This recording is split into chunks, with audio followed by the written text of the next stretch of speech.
Nobody can deny the impact westerns have had on cinema, from the advent of film to the present day. But what are the best western films of all time? Well, today let's find out by breaking down the top 10 western movies ever made based on their current IMDB scores, audiences alike. As a result, the movie famously won Best Picture at the Academy Award, definitely worth a watch. Later.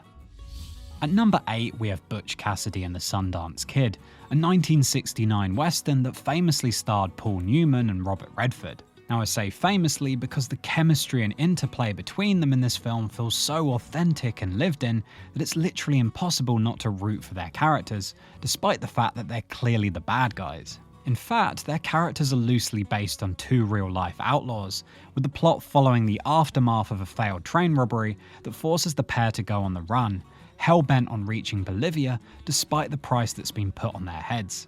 Now, a plot like this could have easily played out as a serious and tense affair, which at times it is, but for the most part it's a joyous romp with plenty of levity and heart, which only serves to make its darker moments all the more poignant. Despite this, upon its release, Butch Cassidy and the Sundance Kid received plenty of negative reviews. 50 years later, however, it's regarded as one of the most likable films of all time, receiving 4 Oscars, multiple follow-ups, and a reputation as one of the best American films ever made.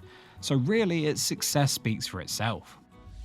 At number 7, we have The Man Who Shot Liberty Valance, a 1962 western directed by John Ford and starring James Stewart and John Wayne. Now, in all honesty, at the time, it would have been difficult to think of a more exciting trio to have working on the same western, given the impact all three of them have had on the genre prior to this movie and since. But in this case, it's John Ford who really outdoes himself, topping his classic hits of Stagecoach and The Searchers with a far more nuanced and complex western, which sought to portray a much grittier, more realistic version of the Old West, paving the way for the revisionist trend to follow, with Sergio Leone citing The Man Who Shot Liberty Valance as one of his biggest inspirations. It also helped that Stewart and John Wayne were absolutely on top of their game for this one, playing a senator and a gunslinger on a mission to take down the outlaw from which the movie gets its name.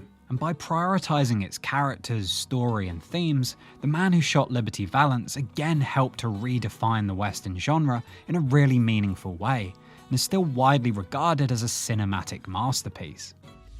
At number 6, we have The Treasure of the Sierra Madre, a 1948 western starring Humphrey Bogart, Tim Holt, and Walter Houston. Based on a 1935 novel of the same name, the film sees 3 impoverished men set out to strike gold in Mexico with mixed results. Now, that plot might not seem all that compelling or complex, but in a way that ends up being a strength of the movie, as it gives it room to instead delve into the psyche and motivations of the 3 main characters, which ultimately proves to be far more entertaining and still amazingly relevant all these years later. In fact, the film actually went on to inspire Breaking Bad and There Will Be Blood, given that it's pretty much the definitive cinematic exploration of greed, and as such is one of the few movies to have received a perfect 100% score on Rotten Tomatoes. So if you've never got around to seeing it, then you really owe it to yourself to give it a watch, because it genuinely has stood the test of time.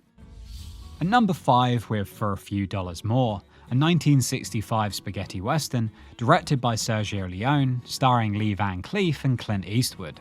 Now, to understand just how special this film is, you first have to appreciate the ridiculous success of A Fistful of Dollars, which was an unprecedented critical and commercial success, which really kick-started the spaghetti western genre and the career of Clint Eastwood. So expectations were sky high for its sequel, yet For a Few Dollars More managed to achieve the impossible, building on what worked about the first movie while also improving on it. And perhaps the biggest upgrade was the story, which was arguably far more original and satisfying given the genius addition of Lee Van Cleef as an older bounty hunter who acts as a perfect counterpoint to the brooding Eastwood in a story that sees them teaming up to take down a notorious Mexican outlaw for very different reasons. Combine that with some gorgeous cinematography and another unforgettable score, and the result is one of the best sequels ever made, not to mention a timeless classic in its own right.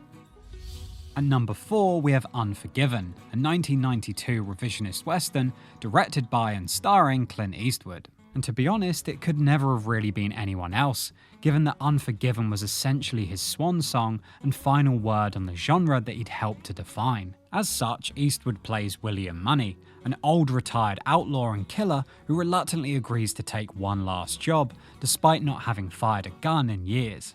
Now on paper that might seem like quite a predictable plot, but in reality it's just a framework that Eastwood uses to systematically subvert every Western trope you can think of, while also paying homage to the wider genre and its legacy, framing it in a whole new light that went on to inspire generations of filmmakers. Meaning that many of the westerns we have today simply wouldn't have been made if not for Unforgiven, which received widespread critical acclaim upon its release, winning 4 Academy Awards including Best Picture, and quite honestly, the movie deserved it.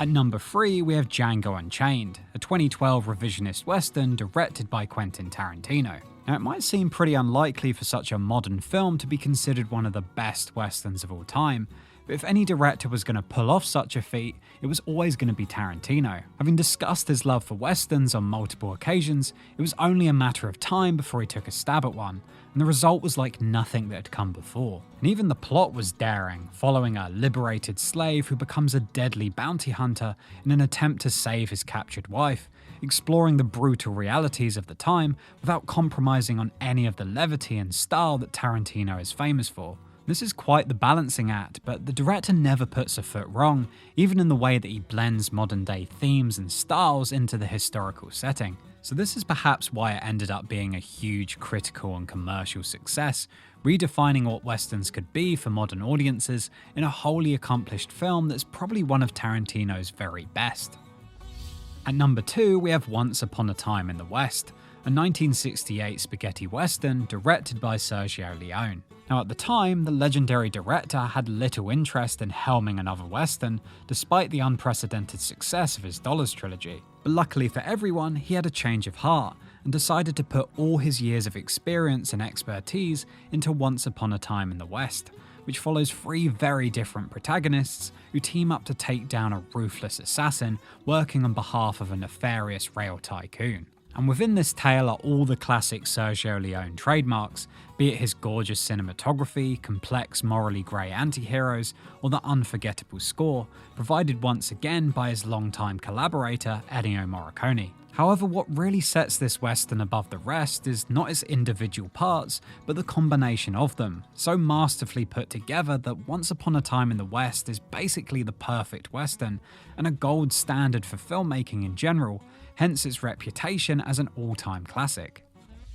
At number 1 we have The Good, the Bad and the Ugly, starring Clint Eastwood, Lee Van Cleef and Eli Wallach in the final installment of the Dollars trilogy directed by Sergio Leone. And quite honestly, he left the best until last, as The Good, the Bad and the Ugly brings back the man with no name for one final adventure, alongside 2 very different foils in a race to find a buried fortune, all set against the backdrop of the Civil War. Now despite the nature of this setting and the heavy themes and brutality that it involves, the movie is surprisingly fun and amusing throughout, but with no shortage of tension and emotion. In fact, it's a film that honestly has a little bit of everything, making it probably one of the most accessible and crowd-pleasing westerns ever made, with so many classic moments that it would be impossible to measure just how much it's shaped pop culture since its release. So not only is The Good, the Bad and the Ugly a more than deserving title holder as the greatest western of all time, there's probably even an argument to be had that it's actually one of the best movies ever made in general. But what do you think? What's your pick for the best western ever made? And if you like this video, you might also want to check out this video counting down the top 10 best western TV shows ever made.